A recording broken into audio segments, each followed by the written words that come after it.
Hello and welcome to the Sober Experience, formerly known as the Spiritual Experience, where we share stories of overcoming problematic situations in life through triumph and working together, as well as recovery topics and all other forms of spirituality, self-help, and the like. I'm your host, Jay Lewis, and here we go.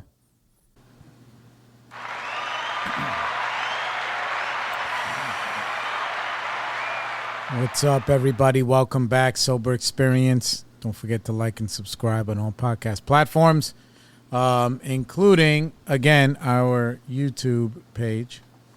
Hope you guys enjoyed last week's episode with my boy Jimmy. We recorded that a little while ago. He's a beautiful guy. He's out there polar bearing it. He also has, I think, a Windows installation company or something. He's rocking out. He's a hustler. And he's doing good work, man. He's doing good work, man. It's nice to see people trying to be in the grace. You know, that's like striving. It's like the whole thing. You know, how do we turn these corners? Every day, every choice is another corner. You know? We can't ever stop. Like we can't ever get comfortable. It's scary, but it's real. You know, it's fucking real. You know, I had a couple of things going on. I can break them down. This past week, took my wife to see one of the kings, Jordan Peterson. And if you were prejudiced the way that I am prejudiced, not against Jordan, you'd be like, oh my God, he's a racist. Oh my God, he's a transphobe. And oh my God, all these other things. And I don't know, maybe some of those are true. Doubtful, personally, because I've listened to hours and hours and hours and hours of his talks. And it was incredible just to see him live. It was really impressive and it was really impactful. And I recommend to anybody, I think the name of the show is Those Who Wrestle with God. And it's important, man. It's important stuff. You know, the theme is that he is weaving Bible stories to people so they can use them in their everyday life. And it was really good. It was really good. I'll give you guys like a little bit of a synopsis. You know, it's nothing that you haven't heard. And what's nice is that, you know, here's a highly affluent or educated man or whatever. And, you know, he's trying to live his life the same way I'm trying to live mine. You know, so there's that. And which is nice because a lot of times, you know, it's very comfortable just to get confirmation that you're doing the right thing, that you're living the right way, and that you're making the right decisions. You know, if you don't have good, positive people in your life, or just people in general that you bounce things off of, how do you even know if you're winning? How do you even know if you're winning? And I guess winning is basically subjective, right? I also was listening to a little clip of, haven't done the whole thing, but I was listening to an interview with Dame Dash, and he was being interviewed by PBD, and Dame was talking about how he was talking to Kanye, and Kanye is like, yo, this was years ago when Kanye was entangled with Trump, and he's like, yo, Trump is the man, he's winning, he's this, that, whatever. And Dame is like, yo, he's got good ideas, but how is he winning if all his team is locked up? That's not winning. You know, that you're not a boss if everybody's going to jail or everybody's going down except for you. And I appreciated that perspective. I do. I appreciated that perspective. And I'm not like a huge Trump guy. Some of his ideas are fantastic. Some of them suck, just like everybody else. But anyway, back to Jordan. He He was just basically talking about decision making and choices that you make in your life. And he was using a few stories. He was using the story of Moses in the Bible, and the other story, Cain and Abel.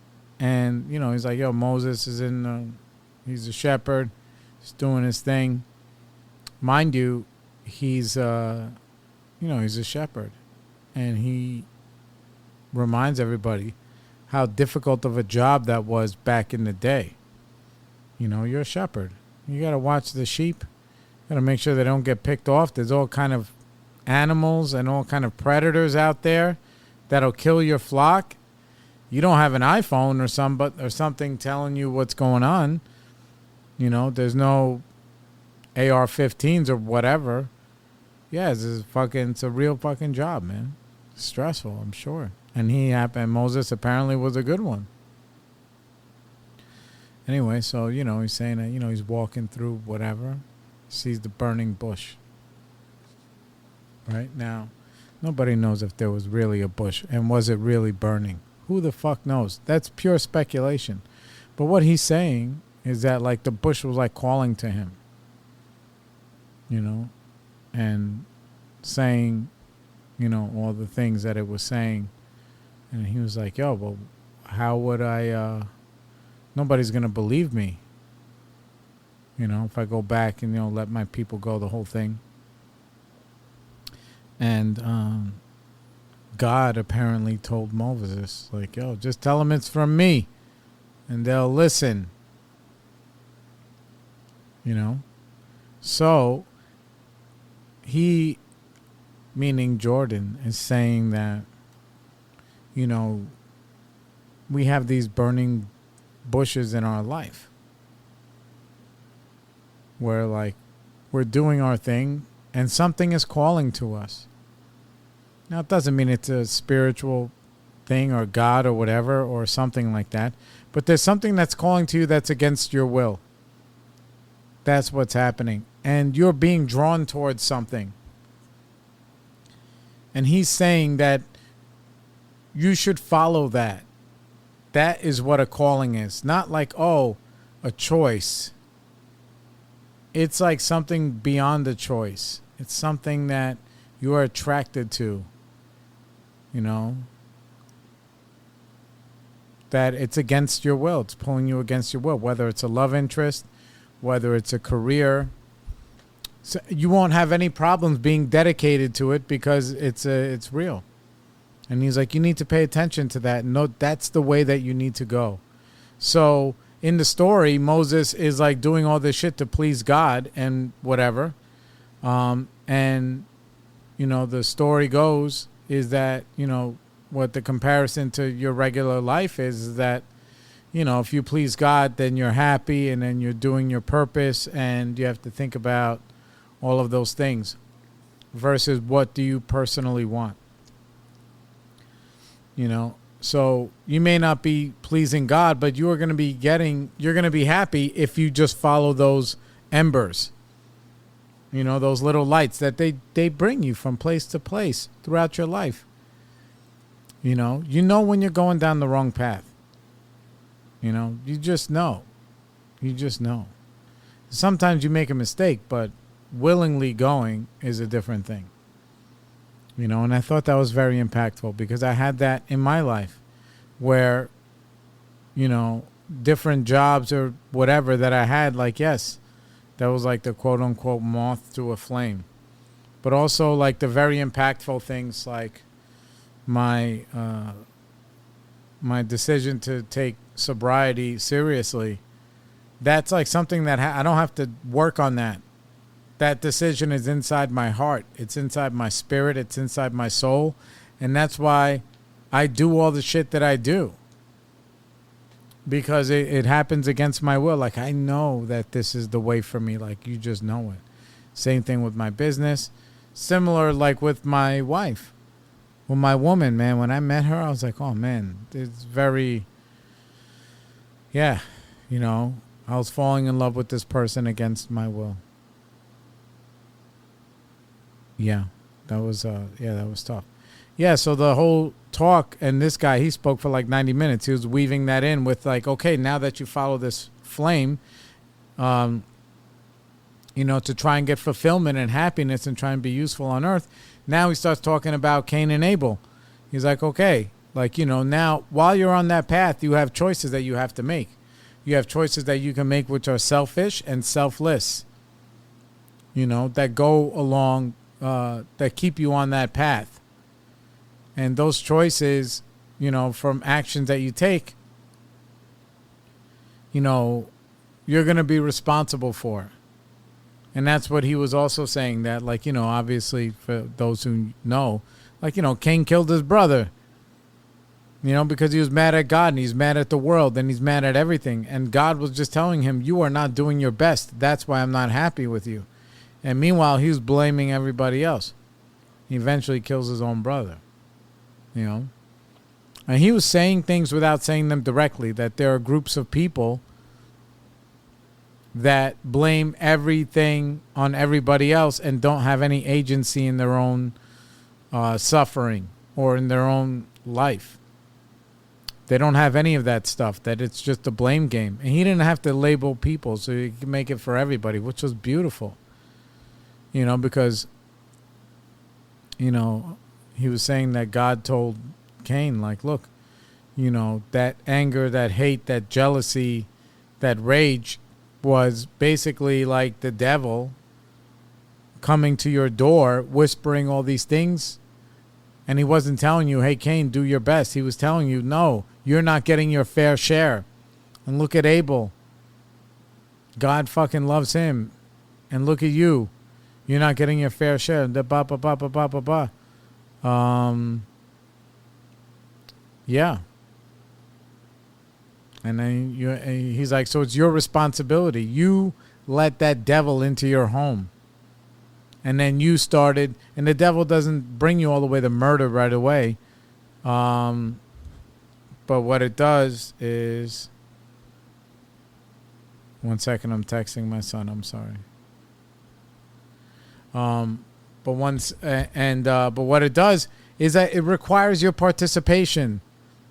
A little bit at a time. It's seductive. Let me cut this corner. Let me do this thing. Let me tell this lie. Let me have this side piece. Let me, rip off this person. Let me take this shortcut. I don't know that if I said that twice. Take this whatever. And it's a rational thought to have, but to entertain all of those thoughts will lead you down a hole where you could at the end is you kill your own brother. And it makes sense to you why you do it. And it's still everybody else's fault, but meanwhile, you took a life. But in reality, you're taking your own life when you are making those choices, because you're robbing yourself of happiness, of true happiness. You're going to have like elation along the way. Oh, I got over. Oh, I made some extra money. Oh, I did this. But what he was talking about is like, okay, like your pursuit of material things and wealth in those ways, it doesn't mean that if you live virtuous that you won't get that. The likelihood of you getting it is actually great. But what happens is that like it could all go away. And the most important thing that you have on this earth is your integrity, your name, your reputation, and who you are. So if you build your castle based on those principles, which are basically, he was saying, foregoing short-term satisfaction for long-term results, then when life happens and a fucking flood comes or whatever and washes away your shmoney, you have the community, you have your integrity, you have all those people that will help you. Where if you don't live that way, you will have nothing. And a lot of people have nothing. And don't even have the riches. They just have nothing because of their actions, their attitude, their behavior. They know everything. They know everything. And it's not easy. It takes a lot of faith to let go of those ideas. I know I was the same way in parts of my life. In my younger years, I was like that fully. but I was always a little bit of a giver, only but for favors, like favor for a favor, whatever. If I'm doing this, if I'm helping you with this, then I know that I can call on you for that. I can just help you just to help you, and then I can still call on you, and you can still say no. Like, nobody owes me anything. I was talking with my boy Amber, and I was just like, bro, there's like, what's the reality? Oh, and I was telling my cousin Tim too. It's like the reality is that my name is good in places that don't yield me any financial reward. They're good in my community. They're good with the way that I give back to people in our community. They're good in recovery. They're good with my family. You know, whatever contacts I have in my phone. Like, if I just blasted a text message, this is what I told my cousin. I said, if I texted 100 people, you know, if I texted 1,000 people on my phone and asked for $100, I know 200 people will send that 100. I'm like, yo, I'm in a bad spot, this, that, and the third. I know there's 200 people that will send me $100. Maybe more. That's what he said. He's like, probably more. I'm like, yeah. And it feels good to have access to that, to the love of other people unconditionally, because of your because of who you are, because of your moral fabric. I can't help anybody in any ways aside from just loving them and teaching them and showing them and being with them. That's how I could help them. You know, and being a real friend, I had to learn how to do that in recovery. I didn't know how to be a friend before. I had friends, but I didn't know how to be a good one. There was times when, like, my friend needed something, and I fucking fronted on them. I did. I fronted. Self-preservation. You know? Where now, there are no friends that I have in my life that I need to front on to save my own ass. Which is nice. You know, so that's what the whole talk was about. It's about the choices you make in your life and how you should really, you know, convert your ideology and your thinking to long-term stuff instead of forego short-term, you know, immediate satisfactions. What's his name? Teddy Atlas says the same thing. He says, like, try to submit less. You know, submission. It's one thing to surrender. It's another thing to submit. And that's a big deal. You know. So that was very impactful. And I'm happy about that. Then we had like a little bit of a test of my sanity. My youngest daughter, you know, she's in this program at Pratt. She got accepted to the college she wants to go to. I'm sure I already shared it. But she's been in like this honors program at Pratt for like 2 years, 3 years, whatever. Anyways, it's been going pretty good, I guess. You know, she has college credit. They have they, whatever. They have college credits, all kind of shit. And there's tutors there or mentors that are actual Pratt students that came through that program. And 2 of them decided to play a stupid fucking joke on her. And, yeah, I didn't know how to handle it effectively. You know? So basically what happened was, like, these 2 guys, maybe they're like 20. They're only like a year or 2 or whatever older than my kid. But they were like an authority figure. Somebody that my kid admires and has been admiring for some time in that way, you know? So they stepped to her and they were like, oh, you know, because apparently maybe they're having some kind of graduation or whatever. And they were like, hey, listen, oh, you're going to be the speaker for the graduation. And then so she interpreted that the way that they said it, which was that they're asking her to do that. And it was beautiful. And she came home.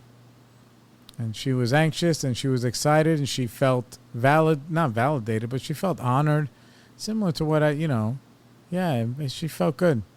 She felt good about that. It was beautiful, you know. She was nervous talking to her mom about it and whatever.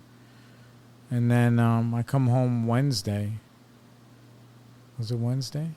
Wednesday or Thursday? I come home. Yeah, Wednesday.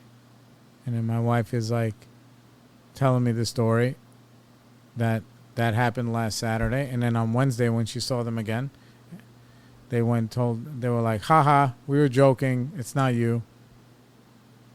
You're not speaking for the graduation. And it just like crushed her little heart. And I went right away into sicko mode, you know? And I was a little bit aggressive with my kid. I was like, who do you communicate with at the school? Who's in charge of the program, this, that? Now I'm like being like a Karen, right? I'm like, I'm going to send an email, right? Because I want the people in authority to understand who is mentoring, you know, what happened. I'm not making a super judgment call because they're young kids. And when I was that age, I said and did stupid shit. But to me, that's like a little bit like bullying. Yeah, it's like bullying. And I'll break that down in a minute. But so I wanted to send an email and I said, I need every person that contacts you from that school. I'm going to send it to everybody and send it around so that way everybody knows what these two kids fucking did. And it's 100% unacceptable and whatever. So I did that. I ended up, she only really had two people's emails. She's like, there's a high turnover, so it's really this person, and this person actually runs the program. And I sent the email. In my mind, I'm like, dude, my little boo, her fucking heart is broken. It's crazy because this is the second time something like that has happened to them. The other time was in like maybe the 8th grade or something, where like some after school program wanted them to give this speech and then at the end they just took it away from them and gave it to somebody else. I was so angry, you know? So, yeah, either way. So that was being like resurrected. And it's funny because what happened in that first instance, it all fell apart and the girl who's supposed to give the speech fucked it all up and it was a huge embarrassment. And I was like, see, so sometimes we get the last laugh, you know? So anyway, but these are two guys, right? So in my mind, so I'm saying, I'm like, listen, if it was a girl that was doing this to my girl, to my kid, I'm like, oh, this is why you have an older sister. You guys go over there and you just fuck this bitch up. Because you know what? Sometimes that's all that's on the table. Sometimes that's the only way some people learn. Is that they just get a slap. And that's it. And those of you with young kids, I hope that you learn how to control yourself. Because as your kid's going through school, there's going to be teachers and educators and faculty and other adult members that are going to talk shit to your kid. They're going to say very disrespectful and disparaging things to your child. Your child's going to come tell you, and then they're going to just either, you know, circle the drain and be like, that's not what I said. That's not what I meant. They misheard me, this, whatever. And it's up to you whether or not to believe your kid. Like I told the middle one today, I was like, listen, if it was you or your older brother that came home with this kind of story, I know that the two of you can be like a little bit snarky. So I'd be like, you know, whatever. But my little one, dog, no way. She's like a fucking little fucking, like those things you see on Instagram with like a little bee sleeping in the flower. That's them. You know, they're beautiful and they're perfect in that way. They don't have like an aggressive bone in their body in that way. And so if it was another girl, I'd be like, yeah, just, you know, take Adrian with you. I'll give you the plan. You hide behind the bush. You tell the girl, yo, you fucked up. Say sorry. The girl says no. Adrian jumps out and slaps that fucking bitch. And then you guys just throw a fucking beat and then that's it. Because sometimes just people need to be handled. And I believe that in my core. It's just not the first option. But it has to be on the fucking menu. So it's two guys that did what that played this joke on her or whatever. And so the faculty, the head of the program responds and he's very apologetic and all this other stuff. He's going to talk to them, find out what happened. And then a few days later, we get another email. Then he's like, basically, he's like straddling the fence where he's kind of like painting the picture on how things could be misinterpreted, but also saying that he's very sorry and whatever. And I was like, dude, you see?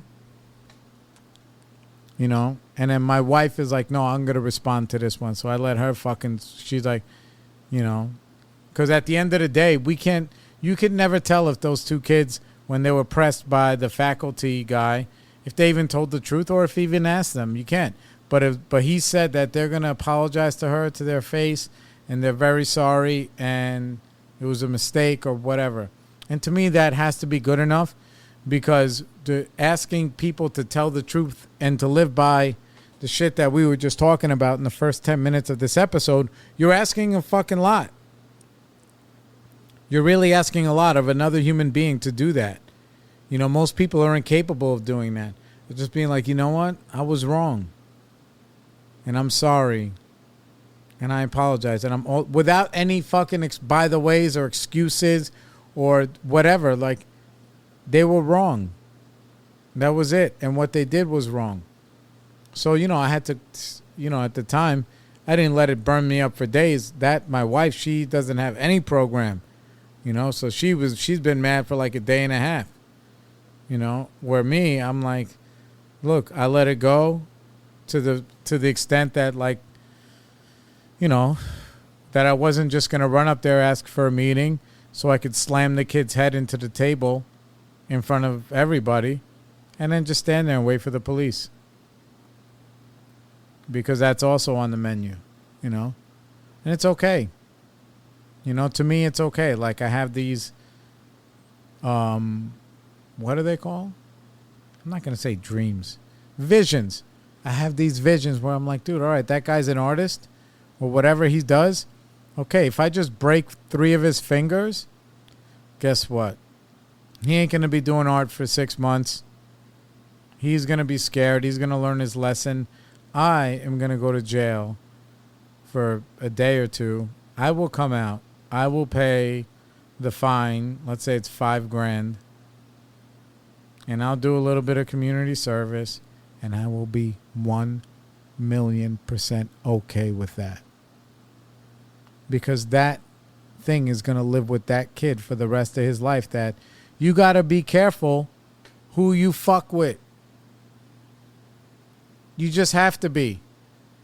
Because if they did that to another boy, if they did that to my son, I'd tell my son, listen, however you want to handle it, you got to handle it. If you're 18 and they're like 20, you don't need me. But these are two guys, and then my kid, I don't care how the fuck they identify, they're a girl to me. Dog. These kids was out of line. So, my daughter went there today, and what was that?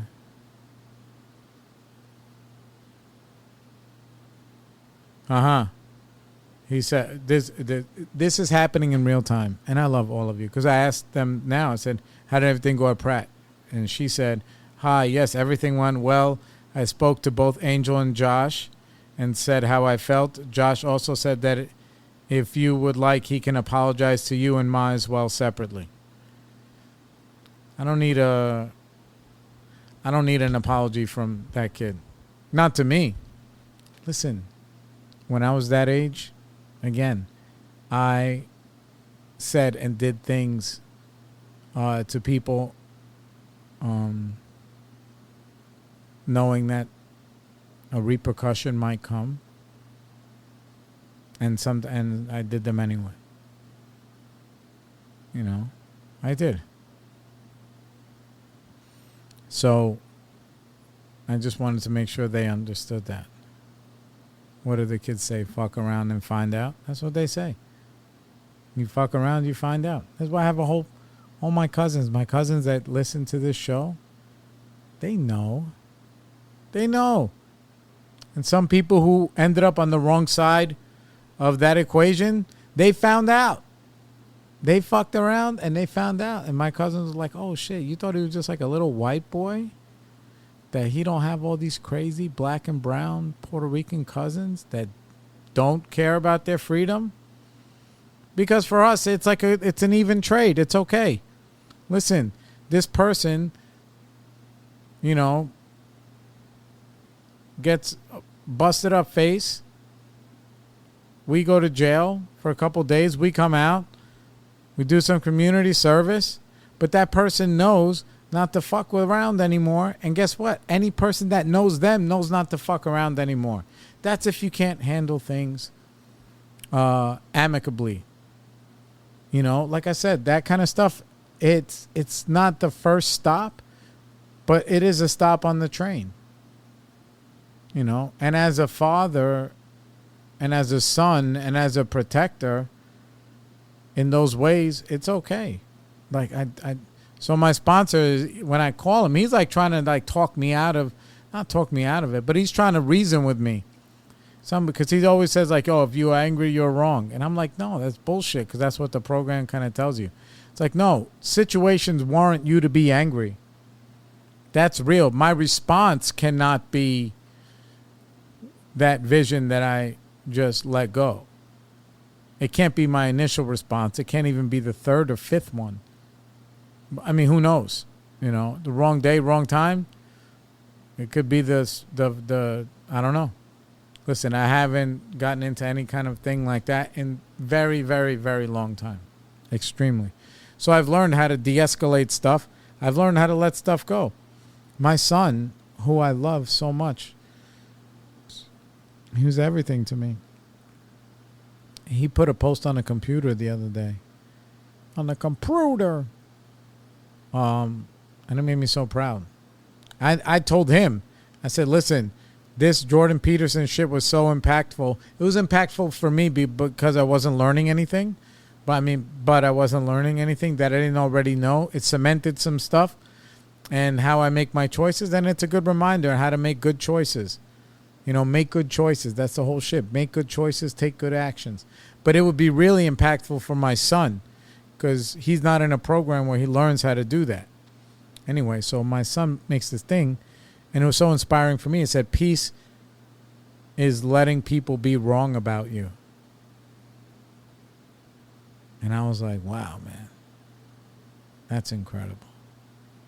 I don't know what fucking tablet he got that on, but it was impressive. And I let him know that it was impressive because I need that. I just need more peace. When I have peace, I make better choices. I make better choices, better actions, better decisions, and I'm happier. At the end of the day, I'm fucking happy, bro. I'm happy. One choice at a time. And then you know what? I don't whip my own ass. Listen, yesterday I was in full fucking relapse mode. I went to fucking Carvel and I bought 3 sleeves of fucking flying saucers, bro. I don't know what was going on. I was like the fuck it's. I had the fuck it's. And that's what I did. Because I've been dipping and dabbing with my diet for the last like 2 weeks. It's been hard for me to get to the gym regularly because of the schedule, bringing my wife to school. And all I'm doing now is I can spend the next 3 minutes rattling off excuses. And I think I'm almost done doing that. I'm ready to, the suffering is here. I'm ready to not suffer anymore. Change my schedule, lift some weights, do some Muay Thai, go for runs, stretch, yoga, carnivore, all of that stuff. So even now, like when I leave, because I'm in my shop now, I asked my wife, I was like, oh, boy, I can make some steaks tonight, UFC 300, what? Or I can just grab some wings from Wegmans, whatever. And she's like, I don't care either way. So now I have a choice. And I'm not going to get the wings. I'm going to get the steaks. I have some steaks with my wife and my little one. The other one, they're going to hang out with their friends. And that's cool. Maybe some eggs. I'm going to watch some fights, smoke a cigar. And life is good, man. Life is good. Anyway, we're going to tap out. I love you guys so much. And I appreciate all of you. And I spoke at Perry Street this past week. Was that this week? That was this week. Yeah, I went and spoke at Perry Street. And there were people there that knew the show, which is nice because I haven't been to that meeting in like 15 years. And apparently Sam Smith was sitting outside fucking eating. I don't know. They tell me that guy sings in his underwear. I don't know. I was hoping he'd come in for a meeting, but obviously not. And, so it was a pretty good week. Pretty good week. Anyway, like and subscribe. Share on all podcast platforms, The Sober Experience. And don't forget about our YouTube page. And we got some more interviews and stuff lined up. So we're getting on the ball with that. And I will see you guys on the flip side. Peace.